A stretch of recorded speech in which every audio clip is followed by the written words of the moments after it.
Inshuro ebyiri Bruce Melody agiye muri Leta Zunze Ubumwe za Amerika gutaramana na Olivier Charles Burrell cyangwa se bakunze kwita Shaggy wamamaye mu ndirimbo nka It Wasn't Me, Bombastic n'izindi. Yaherekejwe n'umushoramari Coach Gael Kalombo, ariko hari inshuro imwe yijyanye muri cya gihugu gituwe na roho miliyoni 331.9. Icyo gihe hari tariki 3 Gashyantare mu mwaka wa 2024 ubwo yaririmbaga akanatanga ikiganiro muri Rwanda Day yabereye mu mujyi wa Washington DC, yahuje abanyarwanda babarizwa mu mijyi itandukanye.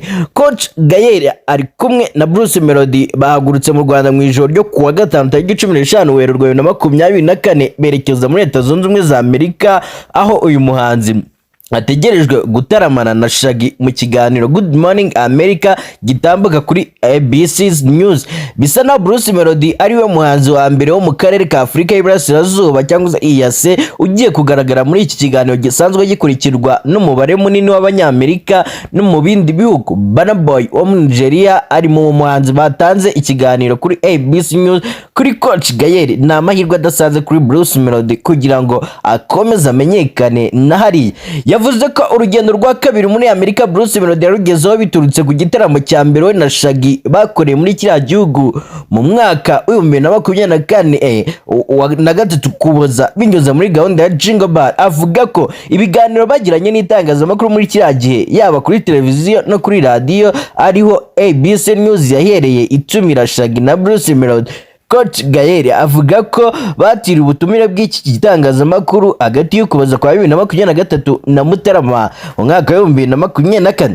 Ati cyagiye twari turiyo kuva cyagiye twari turi muri Amerika, iki kiganiro cyari gifite ubutumirwa benshi ku buryo badupangaga batubwiye ko tugomba kujyayo muri Werurwe, ariko ubutumire twabonye muri kiragiye. Iki kiganiro cya ABC cyangwa se American Broadcasting Company cyatangiye gutambuka kuri tariki 3 Gushyingo mu mwaka wa 1975 gikorwa n'abanyamakuru barimo Robert George Stephanos, Michael Strana, Robert Lara Spencer na Jinguzi. Mu kiganiro yagiranye na Shene ya 55. Coach Gael yavuze ko kujyana na Bruce Melody buri gihe muri Amerika bituruka ku kuba ari ufite uko ajyana nawe muri bo bakorana babarizwa muri lebo barimo na Mike ukorera mu kigo cy'igihugu gishinzwe ubuzima RBC. Ati ninjye ufite uko najyana muri Amerika, ubundi mu by'ukuri nsigaye mfite akazi kenshi sinyibishaka kujyana nawe. Nejo ubundi ajya muri Kenya ntabwo twajyanye, yajyanye na Ken Mugarura ariwe murumuna we.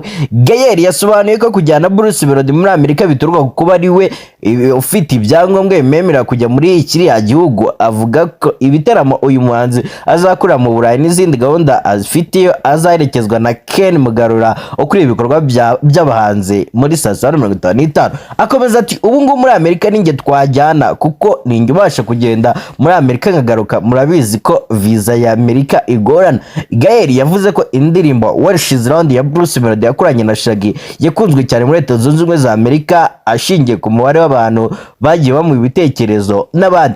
Avuga ko bashingiye ku musaruro iyi ndirimbo yatanze bari gutekereza uko Shaggy ari kumwe na Bruce Melody bakoreye ibitaramo mu bihugu byo mu karere ka Afrika y'Iburasirazuba. Ariko abandi kandi Bruce Melody ari gutekereza ko yanakoreye ibitaramo mu ntara zitandukanye bigasorezwa mu mujyi wa Kigali. Ati Bruce Melody ari gutekereza ko azakorera igitaramo agatumira abantu bose bakoranye nawe, aritegura ikintu kimeze nk'iserukiramico. Urumva rero Shaggy ashobora kuzaba umwe muri abo ngabo. Ngedje in Zentif. Peace out.